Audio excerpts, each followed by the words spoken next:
to live in Las Vegas. Yeah, we're just talking about art. Yeah, like your art. Yeah, it's. I brought some art. This is Madeline Tuttle. Yes, thank you. And I enjoy the place here. It's not our first time, so I enjoy it double. Welcome back. Yeah, thank you. It's great to have you. Okay, Thank you. great. Good morning. How you doing?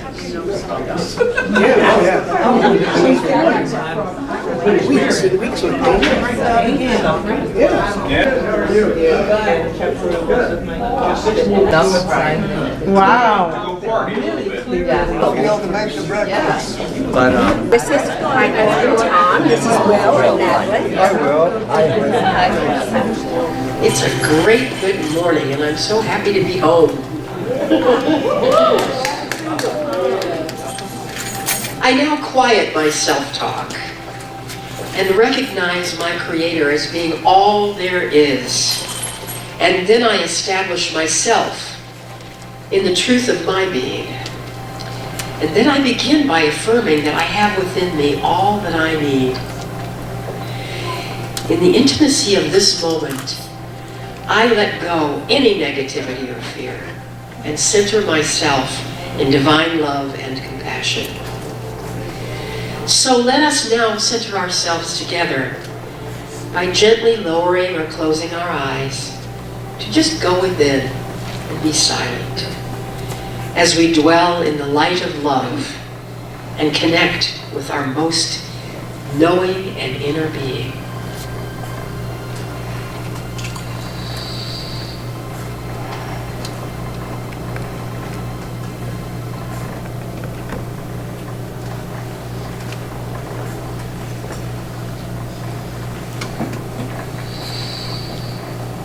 I now experience the one presence lifting me, and I know that I am one with infinite love in this upward unfolding.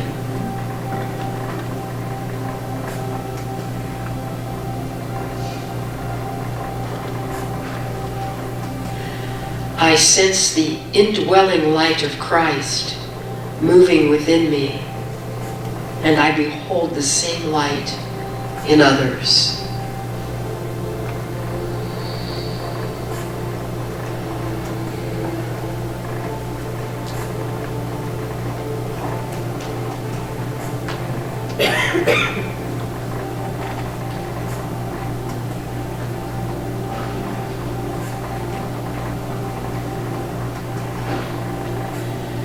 With my consciousness now lifted to the mountaintop, it is easy for me to affirm that those I love are also guided on their journeys.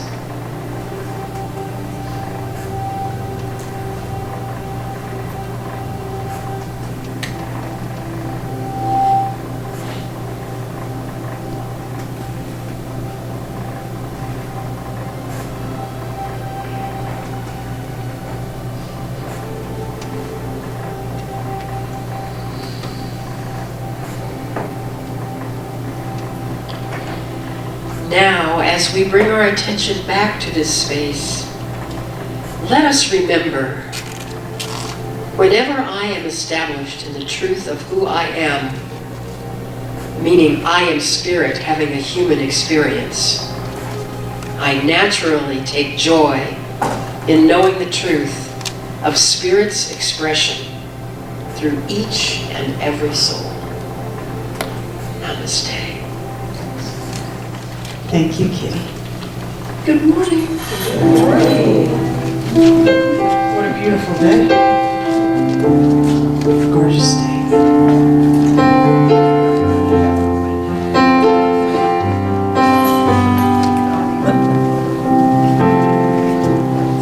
All is well. I can rest. I am safe. All is well. All is well.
So the invitation this morning, in the words of Ernest Holmes, is to turn entirely away. Entirely means completely away from situations, circumstances, concerns, distractions, and recognize the absolute power and presence of God. Recognizing God in this moment, which is the only moment we have right here and right now, I consciously unify with this power and presence to which we already are unified with in every way, every day, in every moment, at all times. And so in this moment, the invitation is to remember, and realize the great I am, the universal I am, the universal I that is within every single one, everywhere. And from this deep sense of realization, the truth is known at new levels, in new ways. This service of love and awareness, inviting the realization, the spiritual realization of the genius that is present, the power that is present, known by many names, known by God, known by good, known by Almighty, known from, as Ernest Holmes said, as the thing itself. This realization that internal, eternal I am is one with the thing itself, is the thing itself expressing in new and wondrous ways through each and every person, place, or thing. It is a divine intelligence, the genius.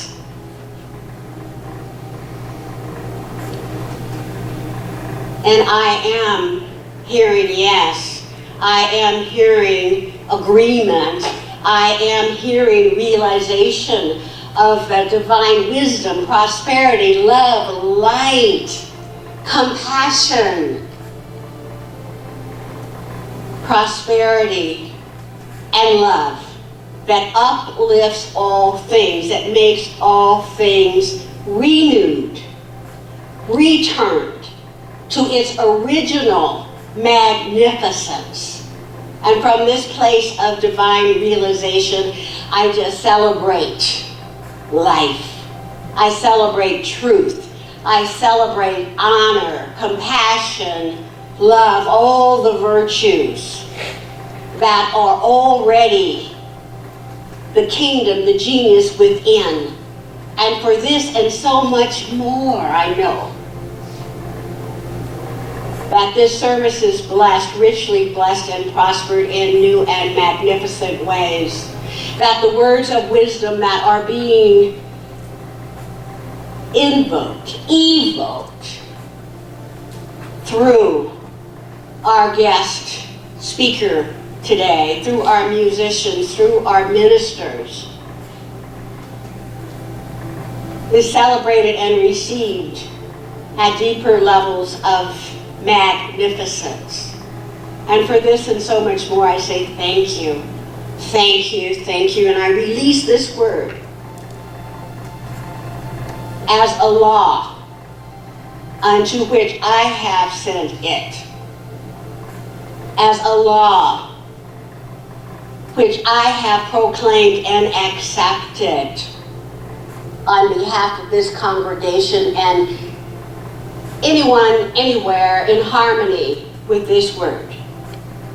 I release into the law of mind and action, knowing that this word has already been acted upon by the divine love expressing through law. Giving thanks, letting go, trusting the process. I simply say, and so it is. Amen. So, I feel blessed. How about you? I think you remember this one. I hope so. I know Dave does. Yeah, sure. Okay? You feel like standing, right? I know you do. Oh, yes. All right. Yes. I am blessed. Come on now. I am blessed. Yes, I am. Every day of my life, I am blessed, blessed, blessed, blessed, blessed. When I wake up in the morning, lay my head to rest, I am blessed. Come on now. I am blessed. I am loved. I am loved. Yes, I am. Every day of my life, I am loved, loved, loved, loved. Don't be afraid to put your hand. Wake up in the morning, hit me to it. Lay my head to rest. I am loved. Yes, I am loved. I am healed. I am healed. I am healed. Yes, I am. Every day of my life, I am healed. When I wake up in the morning, lay my head to rest, I am healed. Yes, I am healed. I am blessed. I am blessed. Sing it loud. I am blessed. Yes, yes, I am. Every day of my life, I am blessed, blessed, blessed, blessed, blessed. When I wake up in the morning, hey, lay my head to rest. I am blessed. We got one more in us. I am blessed. Here we go. I am blessed. Yes, I am blessed. Yell it out.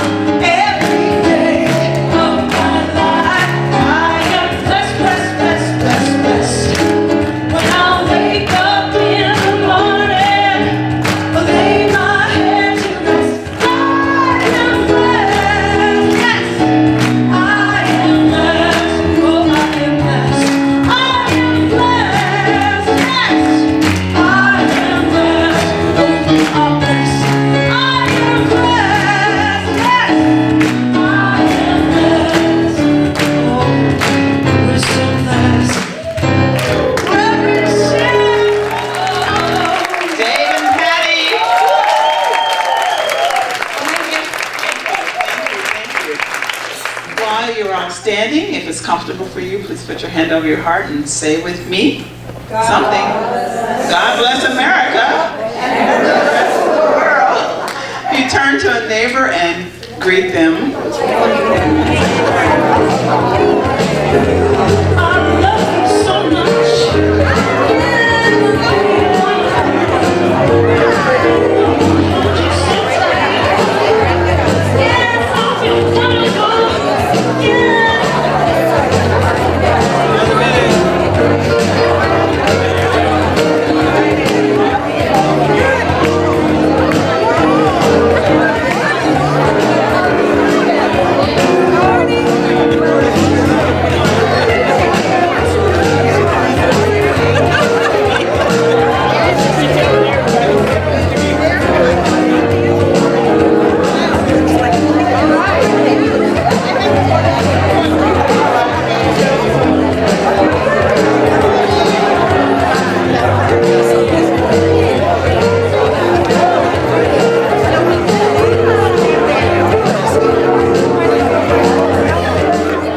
You guys picked a very special day to come today. We have a gentleman by the name of Dr. Will Tuttle and his beautiful wife, Madeline. I would be remiss if I didn't mention her. She's got some incredible artwork on the table and up front. She is incredible. But Dr. Will Tuttle is a best-selling author. It's called The World Peace Diet. Is that correct? That was a bestseller. So look for that. You are my kind of people. You're vegan. They are, yes. They are good for the environment. They're great for the environment. And I think they love animals as much as I do. He's an incredible speaker, an educator, a writer, a musician, and he's going to show you a little bit about what he's got. Please welcome Dr. Will Tuttle.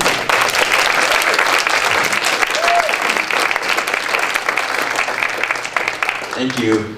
I'd like to just play a short piece of original music. And thank you all so much for creating a space of love and healing here in Las Vegas.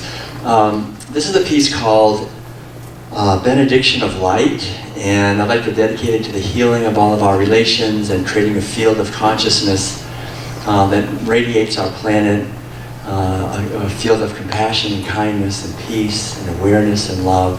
So feel free, as you're listening to the music, to perhaps go on an inner journey and let the music take you on a vision. And again, dedicating this to the healing of all of our relations. Enjoy.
was absolutely beautiful. Thank you so much.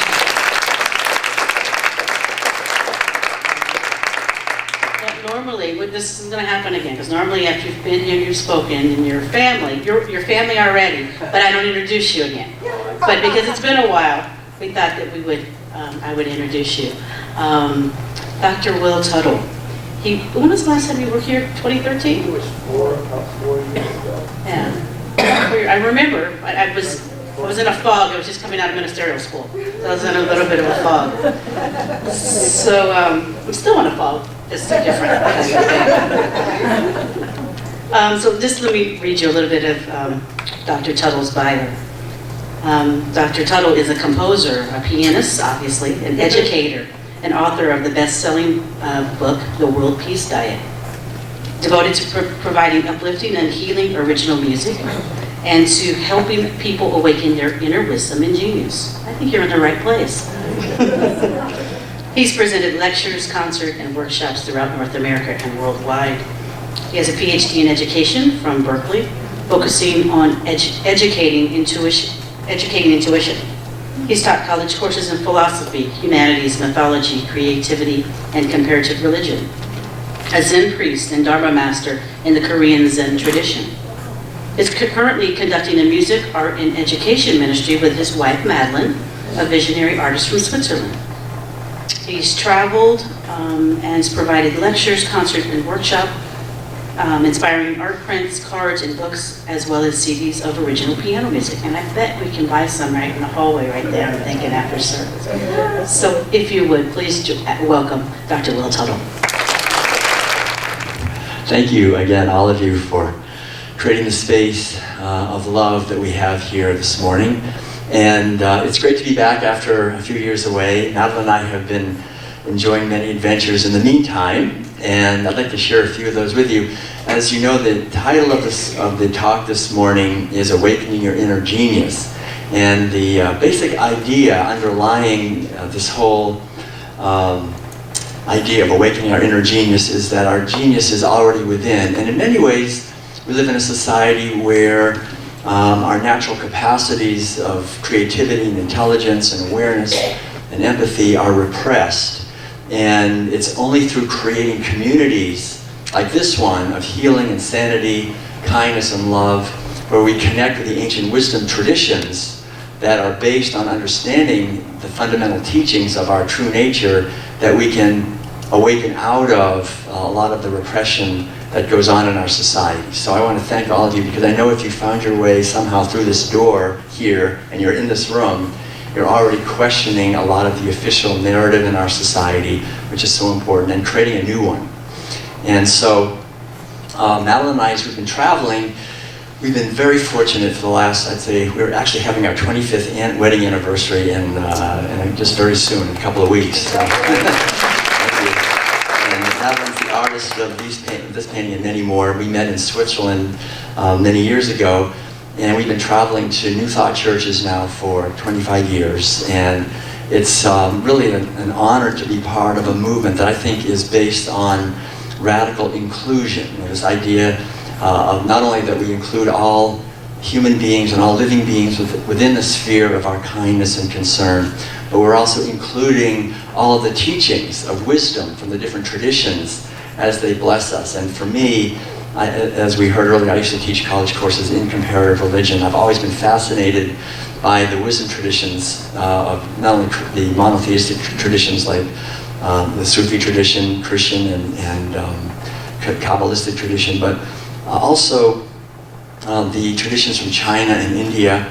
And I think there's enormous wisdom available from these traditions. And I think the underlying idea, though, is that it's really within us. When we learn to quiet our minds and to listen internally, and we can connect with what they were pointing at. There's an old Zen saying that we shouldn't be looking at the finger which is pointing at the moon. We should look at the moon that the finger is pointing at. And these teachings in many ways are like fingers pointing at a moon. And the moon is within us. It's the moon of awakening, spiritual awakening, where we connect with our inner genius, the inner creative power and joy and freedom and liberation, and connect really with what I feel is within all of us, which is a bubbling spring of joy. a joy that doesn't need anything in the outer world to happen. It's just our true nature spontaneously expressing a sense of gratitude that we have another day to celebrate our lives on this beautiful planet. And the sense, I think, also that what we are is eternal.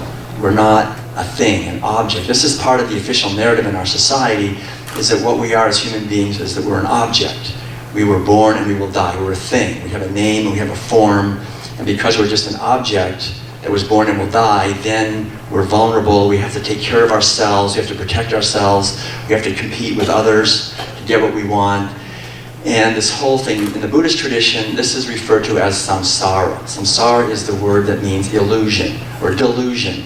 It's based on the fundamental delusion is the delusion of being a fundamentally separate self, separate from other expressions of life and from the source of all life. And that delusion is injected into us without our permission by massively powerful institutions and organizations in this world, which rely on people being consumers, basically being consumers, identifying ourselves as objects and we need to buy things to be happy. If we just buy the things in the Walmart ad, then we'll be happy. So this basic idea that we have joy within us that doesn't need to buy anything or keep anything away. We don't have to be in a constant struggle, which is really what this word samsara leads to. It's a basic sense of endless struggle. It's a struggle that we cannot end with the ego or with this sense of being a fundamentally separate self. So the whole idea is to quiet our mind and listen, and we can get a glimpse perhaps of the deeper truth that what we are is what makes this possible, this expression possible, this self. There's a metaphor in the Buddhist tradition of a footprint. When we go to the beach or we go out in the desert where we see some footprints in the sand, we don't go up to the footprint in the sand and say, well, good morning, George. How are you doing this morning? You're looking a little bit shallow here. Let me help you out a little bit. We know that footprint is not the being who made the footprint, right? That's just, in a sense, an effect. Right now, this is a footprint waving. You cannot see the being. You can't see me, right? I cannot see you just looking at this footprint.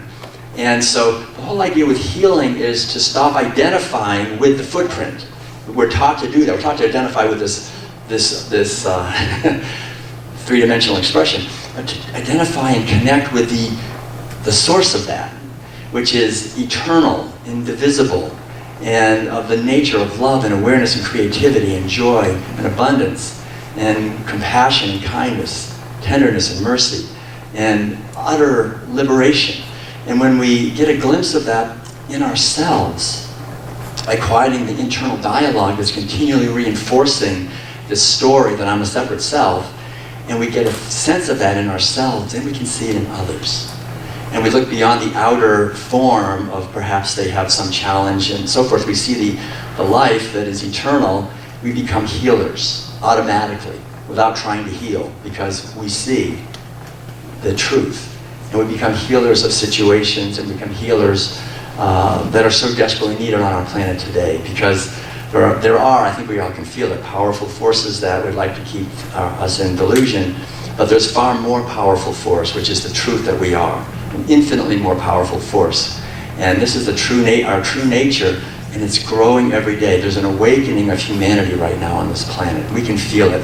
And we, as Madeline and I have been traveling, we have been really blessed. As we heard, the World Peace Diet is a #1 Amazon bestseller back in 2010, and it's now been translated into 16 languages. And there's a lot more coming, actually. And so we're traveling all over the world. We just got back recently from China and India, Korea, Vietnam, Singapore, and many Eastern, other nations in the Pacific, as well as Eastern Europe and Africa, and North and South America, doing, everywhere.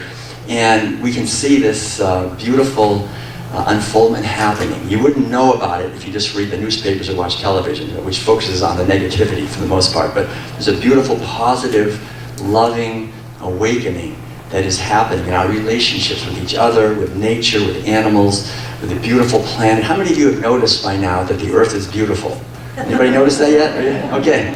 This earth is so beautiful, and people, that's awakening within us an awareness of the importance of protecting this beautiful planet and the beautiful animals, the other expressions of life, and the children that are coming in, and protecting and questioning the official narrative. and realizing that we're all planting seeds all the time with our thoughts and with our words and with our actions, and to do the best we can to plant seeds that come from our true nature of interconnectedness, the interconnectedness of all life, that there's one life living here. And I remember recently we were in China. It was interesting. We were giving lectures on the World Peace Diet to these groups in China, and they're so loving. And, we get so much propaganda, but everywhere we went, there was always at least 300 or 400 or 500, 600 people in a beautiful hall. They always had a grand piano on the stage. They just worked together magnificently to make everything happen for us and treated us so incredibly well. And I remember at one point we did, every day we were in a different. We would do 1 or 2 events in a different city and traveling and very busy. And as we were giving these different lectures, I was speaking and playing the piano, and Madeline was also showing her paintings. And we were talking about the importance of meditation and of compassion for animals and for each other. And China's an ancient culture with a very deep Buddhist, Taoist, and Confucian heritage, and these ideas resonate at a very deep level, and the people love these ideas. And so it was interesting. After a few days, though, they said, "Okay, we love what you're saying, but we want to hear about your relationship, you and Madeline, because we've never seen, we don't see such a loving relationships. I mean, like, what's your secret? Tell us your secret to a loving relationship." So we get all right. So we get up on the stage, and it's like 500 people out there, and we just started having a kind of a casual dialogue with each other about some of the secrets to having a loving, joy-filled relationship. And it just came as Madeline was talking. She said, "I remember that time when we first got together, because it was a little rocky in the beginning. I remember I had met Madeline in Switzerland, and then she had come over to California, where I was living in a 1971 Volkswagen bus, traveling around to Unity and religious science churches, and they were religious science back then, playing the piano and giving talks. And so I gave her one of the drawers in the Volkswagen bus, and she, for her clothes, and we moved in. And then eventually we found a little house, and we got married, and we started making little babies, which are albums, or our babies. Started making albums of CD music, and I said, "I need someone to do the cover." She had come over from Switzerland to help me make a cover of my first CD, and she had heard me play in Switzerland. But anyway, so we had moved in together in this little house way out on a dirt road in the middle of nowhere in Northern California, and we had a grand piano, a Yamaha, nice piano we'd gotten, and we were working on albums, but there was these subconscious assumptions of a European woman and an American man sometimes didn't line up, like a role model, role plays and whatever. So so she mentioned that. Remember that time, we were having a little trouble, and then you gave me a note, and I suddenly remember in the shape of an airplane, and I said, "Oh yeah, I remember that." And because we were saying how it's important to have a mission together. And to make our meals together, and to meditate together, and so forth, and also to always try never to go to bed at night angry with each other. To always try to come to an agreement and harmony with each other. And so I told the people in China, I remember she had said something that really upset me so much, and I was sitting there, and it was getting late in the evening, and I couldn't talk to her, and then finally. I thought, well, I can write her a note, but I couldn't even bring myself to go over and give it to her. So I wrote her a little note, kind of a little reaching out note, and then I made it into an airplane, and I just threw it over, And she was sitting at her desk over there, and this airplane landed, and she opened it and smiled, thankfully, and so we got over it and everything, and we kind of didn't think about it too much anymore, But she brought that up, and we mentioned that, in the thing, and we kind of went on. And then we went to the next evening. We took the train to the next city, and we went to the hall before the whole event was going to start. It was 500 chairs again, all out there. And we noticed, Madeline, she pointed it out to me, that the way they do it in China, they have all these seats, and next to every seat they have a table, because during the thing they serve tea.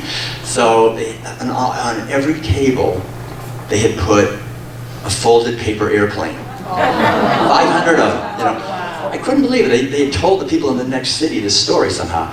So then we started, the evening went on, and I started speaking and playing and so forth, and Mel and I had this idea that we would encourage the people to just write a little love note on a paper airplane that was sitting next to them and just, throw it to somebody.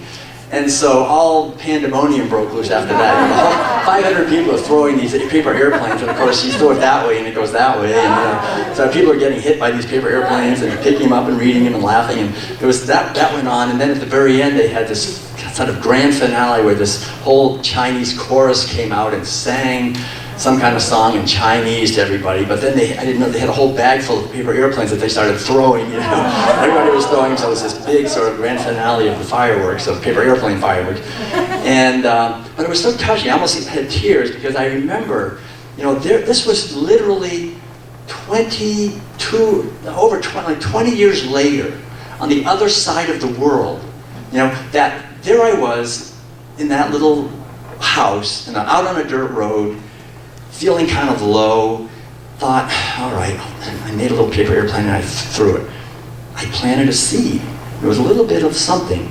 And that seed took 20 years for the universe to just, and then, explosion. 20 years later in China, 500 people are now laughing and throwing love notes and paper airplanes to each other, And it just shows, I think, to really, we are always planting seeds. We are always planting seeds. And when we plant seeds of love and kindness and caring, it might seem like a little tiny thing at the time, but it never is. You don't know how that's going to amplify, how that's going to grow. So it's so important, I think, for us to realize there are no small actions. Everything we do is significant. How we do everything is significant. If we want to be loved, we think we don't have enough love in our life, we can hang up the dish towel with love. Love the dish towel and you will be loved. Love the bed when you make it and you'll be loved. So one of the things, whatever we do, we can do with love. Whatever we do, we can do with kindness and with caring and with tenderness. And think of others. Think of future generations. Think of animals. Think of other people. And do the best that we can so that from our field of creativity, we're sending out ripples into the infinite web of relations of kindness and caring, and it will come back. Don't worry, it'll come back. If we want to be abundant, the best way is to be generous, be givers and be giving. And we can do that with our time, with our talents, obviously with our treasures, but with every gesture that we make, we are planting seeds. And I think this is where we connect with our inner genius, because each one of us is a unique expression. These are the two great powers in our world today. One of the great powers is the power of us as individuals, which is the power each one of us has to transform our lives and to bring our life into alignment with our values and to live more deeply from our true nature by quieting our mind and connecting with our inner wisdom. And then the other great power is community. And this is a two-edged one, because the community can wound us. All of us in many ways have been wounded by people, maybe very often even well-meaning people. We've been wounded, and when we go out into the world, very often we run into difficult situations in relationships with other human beings. But also, we can create communities of joy and liberation and freedom. And this is an enormous power that we have, to create communities together. We can do things that we cannot do alone. I love, we have this, a new book actually called Your Inner Islands, The Keys to Intuitive Living. It's actually based on my PhD dissertation at Berkeley, which was on developing intuition. You would not want to read that. It was a very dry academic dissertation, but it was actually nominated as the best dissertation at Berkeley that year. But we made it into a much more interesting book, journey. And in that book, there's a little metaphor about the piano, which I'll just share with you now briefly, which is that when we look at the piano, we see there's 88 keys there. And we know that each individual key by itself is relatively weak, right? It doesn't have a lot of power. If I just keep playing, like say a B flat note all the time, you'd say, okay, you can stop now. It's not that interesting.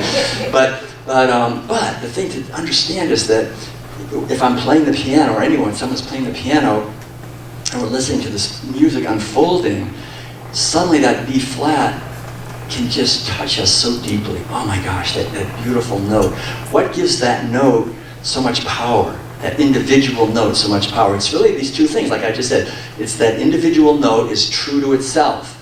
If that little note, when it was a baby note, had been told when it was a baby note, actually, you know, B flats don't really get anywhere in the world. You should be an A or an A flat or C, but don't be a B flat. You know, nobody's going to want to play you if you're a B flat. You know, nobody plays the B flat. So the B flat tried, you know, so then the B flat's gone. So then when the pianist tries to play, it's not there. So it's so important for us as individual notes to discover our own note and sing it out, right? Or play it out, dance it out. But the other thing, the power is that the power of that note comes from all the other notes that are true to themselves. Then it has so much more power. So I think this is the thing about community. It's when we realize that the power that we have as individuals really comes from supporting and creating communities of kindness. In the Buddhist tradition, for example, there's the 3 jewels. And you've probably heard of the 3 jewels. The 3 jewels are like the 3 foundational most important things. The Buddha, the Dharma, and the Sangha. The Buddha is our own Buddha nature, our own enlightened awareness. That's the foundation of everything. The fact is that we are all basically free and awake. It's just been covered over. That's our true nature. That's the Buddha nature that lives within all of us. The Dharma is the teachings, right? The teachings that help us to awaken our true nature. This is so precious that each generation transmits the teachings from generation to the next generation. If not, it won't go on. So this is really critically important. And then the 3rd jewel is the Sangha. Does anyone know what the Sangha is? It's the community, right? And the Buddhist is the community of people who have come together to try to live the teachings, the Dharma, and to awaken the Buddha nature, to awaken their true nature. That's the Sangha. And the Buddha said, without the Sangha, there's no Buddha and there's no Dharma. So the Sangha, in a sense, is the most important of all of the jewels. It's the community. And I think this is so important to remember that each one of us, we leave here and we go into our daily lives, and that's where we have the power of our practice as individuals and in relationship. But we can come here on Sunday, and we can come here at other times to this community and contribute to this community. And I think there's no greater gift in many ways we can give to the world than to help create communities where the teachings are nourished and cultivated, that encourage us to question the toxic narrative of our world.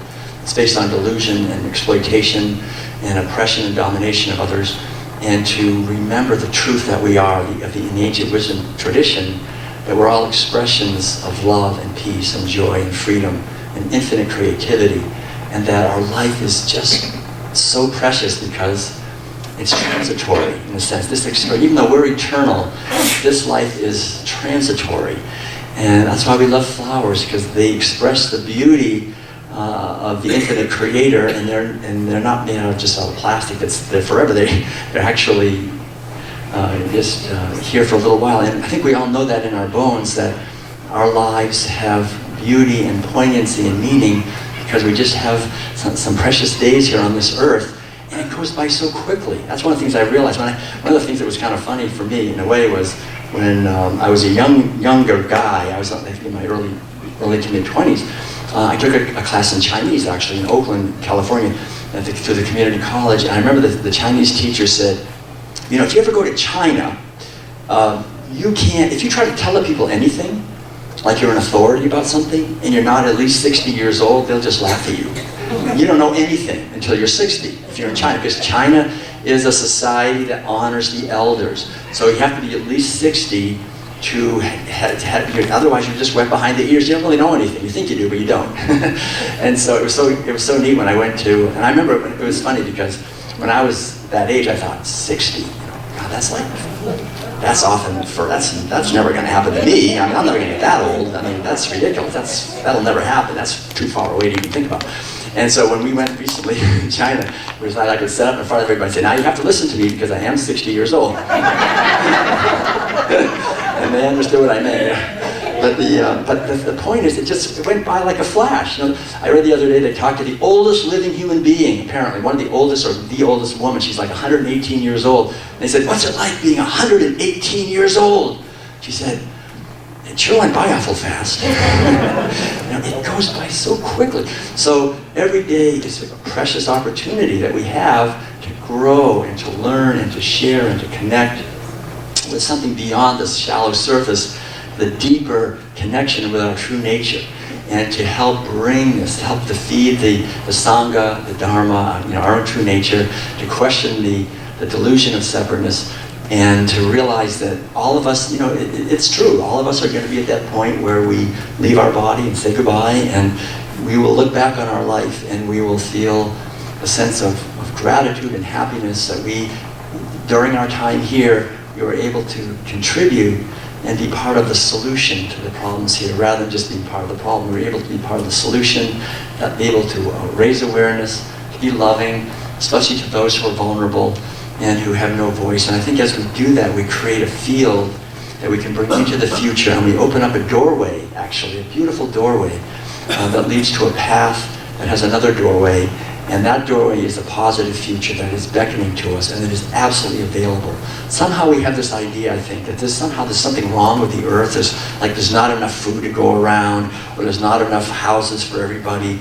I mean, this is all lies. We know we can feed everyone on a fraction of the land.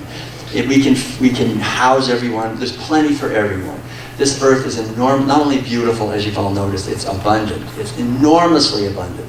So the whole idea is to question the official stories of lack and question the practices that cause so much violence and suffering to animals and hungry people, and to eat more and live more a life of kindness and caring. And I think when we do that, we create the foundation of a world where peace and freedom and justice and equality and sustainability are possible, and it just starts with us. Each one of us. It's not about trying to change somebody else. Change the one person I can change, which is me. And when we do that, then I think we create a field around us of liberation, and that helps liberate everyone.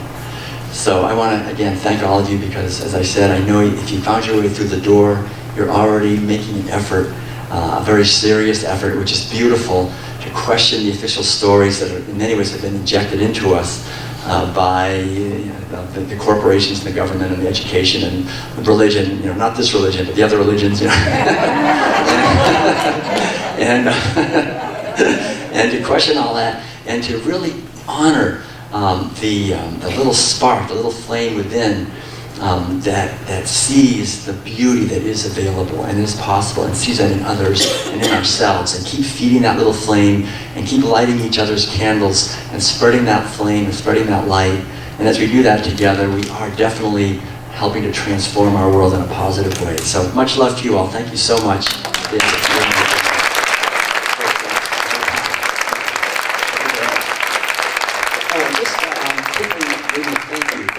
Just to mention,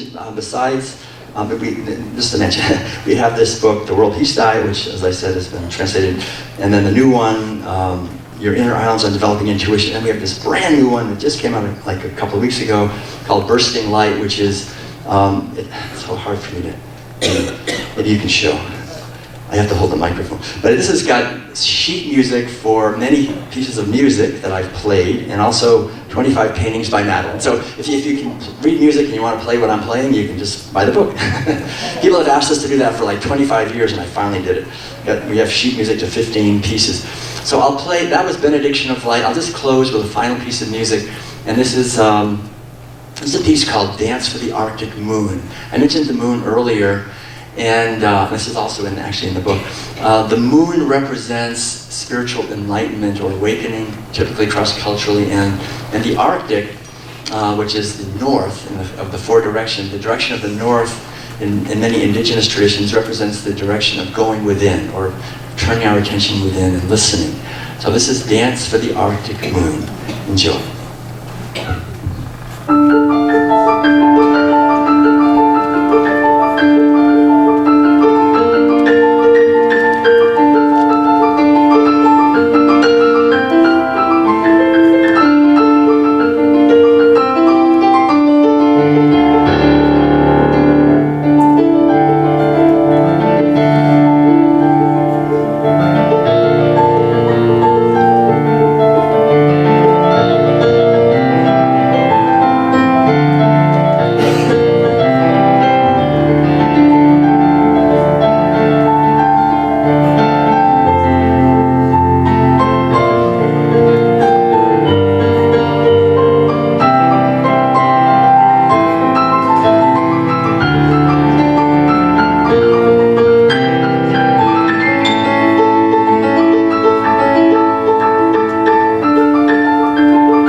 who's here?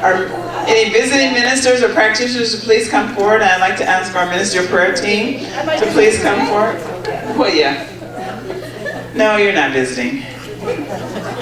Come on up with us, come on. Hey.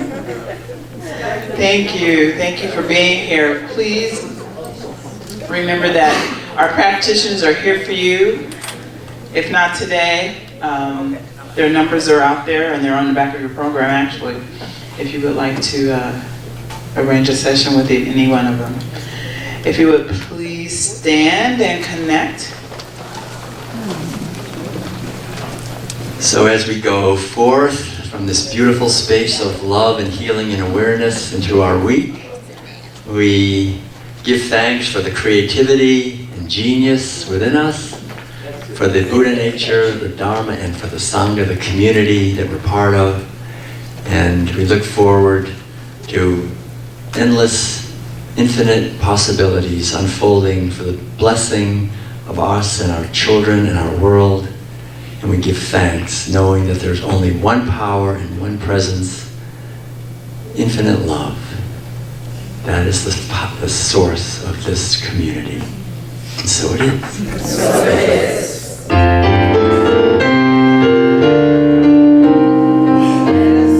Yes, there is peace on earth, and now it begins with me.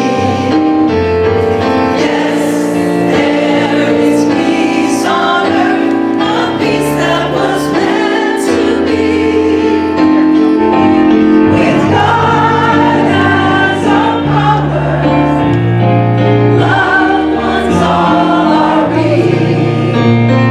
Now we walk with each other in perfect harmony.